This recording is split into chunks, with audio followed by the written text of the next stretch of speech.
enseñar. Procedimientos estimuladores para un aprendizaje desarrollador. Tocaremos dos temas. Uno, las funciones y el compromiso de un docente y los métodos de enseñanza. Estos dos temas tienen que ir muy de la mano para poder tener buenos resultados en la productividad. No podemos despegarlos uno del otro. Hay que tener compromiso completo. El docente, primeramente, las funciones centrales del mismo, tenemos que entender que el profesor es un apoyador al alumno, es un mentor, es un guía, es alguien que está siempre de la mano con él y construye su conocimiento. Hoy en día los programas de estudio buscan el desarrollo total del pensamiento, crítico, creativo, y que los estudiantes puedan interactuar con el profesor. Ya no estamos en los años 80, 90, donde solamente el alumno recibía una educación y se acoplaba a ello. Ahora tenemos estrategias que diseñamos para que el maestro pueda tener buenas funciones en el momento de enseñar. Pero vamos a plantearnos una pregunta. ¿Qué conocimiento debe tener el profesor y qué hacer para ser un buen docente? Primero, conocer la materia a enseñar. Tiene que estar bien capacitado en la materia que va a enseñar. Es por eso que en las últimas décadas se puede entender que un maestro debe enfocarse exclusivamente en una materia. Y esto no excluye que un maestro pueda dominarlas todas. Pero cuando va a dominar una materia, debe exclusivamente desarrollarlo, debe de buscar más información más allá de una simple guía metódica de un libro. Número 2, conocer y cuestionar su pensamiento espontáneo. El mismo maestro debe de cuestionarse, el mismo maestro debe de preguntarse si está bien capacitado, si le gusta lo que está enseñando, si domina el tema, si este tema es parte de su lenguaje habitual. Y el maestro debe de adquirir conocimiento sobre este mismo aprendizaje. Número 4, hacer una crítica fundamental de la enseñanza habitual. El mismo maestro debe ser autocrítico. De la misma manera, va a poder ser autodidacta en lo que va a enseñar. Número 6, saber dirigir la actividad de los alumnos. Esta situación es muy complementaria cuando un maestro conoce el temperamento, la personalidad, incluso el carácter de cada uno de sus alumnos, le va a ser más fácil poder poner actividades. También un maestro debe conocer completamente cómo es que cada alumno está aprendiendo. No todos aprenden de la misma manera y esto va ligado con el número 7 en la evaluación. Saber evaluar. No todos los alumnos pueden tener la misma capacidad de concentración. Hay alumnos que en el momento de la clase, en el momento de estar en el aula, son buenos para contestar en conceptos, para participar, para integrar, para poder poner dinámicas, actividades y utilizar la investigación e innovación en el campo. Podemos utilizar las herramientas tecnológicas que actualmente nos brinda el medio y así poder tener una amplitud de estrategias para poder dar un buen conocimiento. Pero ahora, dentro de las funciones modernas del docente, primeramente vamos a ver las funciones modernas, vimos las funciones necesarias, ahora las modernas, que deben emplear en la actualidad de los docentes que se han ido incorporando a estas actualizaciones, principalmente aquellos que han sido de la reforma anterior. Y los maestros actualizados deben tener tres verbos en su lenguaje: insistir, incluir y organizar. ¿En qué deben de insistir? En que el papel activo del alumno no debe de limitarse, debe de ser escuchado y asimilar cuánto le es dado. ¿A qué se refiere con esa situación? A que todo lo que el maestro le da al alumno, el alumno debe de recibirlo de la misma manera para analizarlo, para meditarlo y para poder crear sus propias dudas y poder tener interactividad en la escuela, en el salón, y poder llegar y preguntar al maestro por qué esto, por qué aquello, y es cuando el maestro debe estar bien capacitado para poder responder dudas de los alumnos. ¿Qué incluir? Incluir el diagnóstico de la planificación. ¿A qué se refiere esto? En la ejecución de la evaluación de los mismos procesos y los resultados. Y debe de organizar bien el aprendizaje, como un punto número 3. Unas deben de ser constructivas y como competencias por los mismos alumnos. Debe de crear alumnos competitivos, debe de crear alumnos capacitados para poder enfrentar las dudas actuales que se nos vienen presentando. Pero principalmente debe de conocer con exactitud los diferentes tipos de enseñanza de los alumnos, utilizando, como ya lo mencioné anteriormente, básicamente su temperamento, su personalidad y su carácter. El alumno va a poder tener y desarrollar su mayor potencial, lograr la empatía, el alumno docente. Es aquí donde entramos con los métodos de enseñanza. Vamos a hablar a grandes rasgos y vamos a hablar sin limitantes, pero con lo más importante y lo más básico para poder entender. Los métodos de enseñanza, esta planificación. Se clasifica generalmente en métodos, en técnicas y en maneras de enseñar. Los métodos principalmente junto con las técnicas de enseñanza son los recursos, los conceptos básicos que se deben de entender para poder lograr un método y una técnica. El planteamiento general de la acción y el verbo. Esto es el método, es la acción, la actitud que va a tomar para poder desarrollar. Junto, haciendo el concepto, método de enseñanza es el conjunto de momentos y técnicas lógicamente coordinados para dirigir el aprendizaje del alumno hacia determinados objetivos. Ahora veamos métodos en cuanto a la forma del razonamiento. ¿A qué se refiere eso? Que todos los alumnos en la actualidad hacen que deben de razonar. El maestro debe de provocar ese razonamiento en cada alumno y existen tres divisiones para este razonamiento: el deductivo, inductivo y el analógico comparativo. Los maestros deben de estar capacitados para enseñarles y poderles proporcionar estos tres métodos y saber cuál es más el apropiado para cada uno de estos. En cuanto al asunto estudiado, procede de lo general a lo particular. Esto se refiere al deductivo. ¿Y qué quiere decir? Que las conclusiones que cada alumno se vaya empleando son una consecuencia necesaria. Cuando las premisas resultan verdaderas y el razonamiento deductivo tiene validez, no hay una forma de que la conclusión no sea verdadera como tal.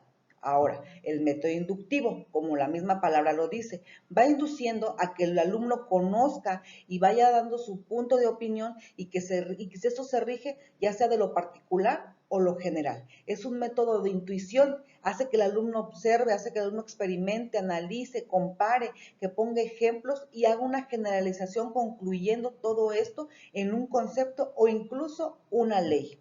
Y el método analítico y comparativo, esto se da más para los alumnos cuando tienen que presentar y les permite establecer comparaciones que llevan de una conclusión por semejanza. Esto es un poquito menos complicado, se define una teoría y que esto es la analogía, consta de dos cosas y trata de encontrar sus similitudes, de todos modos que una explique la otra, van a la par, son analogías, son comparativas, es decir, el método analógico se busca una cosa similar a la que se quiere explicar para poder comparar ambas y sacar una conclusión y definir más claramente la primera. Ahora veamos los métodos en cuanto a la coordinación de la materia: metodológico y método psicológico. El metodológico es cuando los datos o los hechos son presentados en orden de antecedentes y consecuente, obedeciendo a una estructuración de hechos que van desde lo menos hasta lo más complejo. Y el método psicológico es cuando se involucran las presentaciones de los métodos y no sigue tanto un orden lógico como un orden más cercano a los intereses y va buscando más que nada las necesidades y la experiencia del educando. Ahora veamos los métodos en cuanto a las actitudes en las actividades de los alumnos. Esto va más que nada como que en el salón, cuando un alumno tiene que interactuar con el maestro y el maestro con el alumno. Y hay dos formas, tiene que ser pasivo y activo. En esto se le denomina que en el pasivo es cuando el alumno acentúa las actividades del profesor y permanece solamente como un receptor, recibe los conocimientos y el saber sin ministro por aquel. O sea, el maestro está para dar, está para enseñar, está para informar y el alumno solamente permanece sentado recibiendo la información y los conocimientos. Pero con este método activo, que muchas veces en la actualidad está funcionando, es cuando se tiene en cuenta el desarrollo de la clase contando con la participación del alumno. Toma en cuenta que el alumno puede interactuar, cuestionar, hacer preguntas y es una obligación de aprender. ¿Por qué? Porque te va creando en tu cerebro ciertas dudas que vas familiarizando con tu lenguaje diario para poder resolverlas y poder tener un mejor aprendizaje.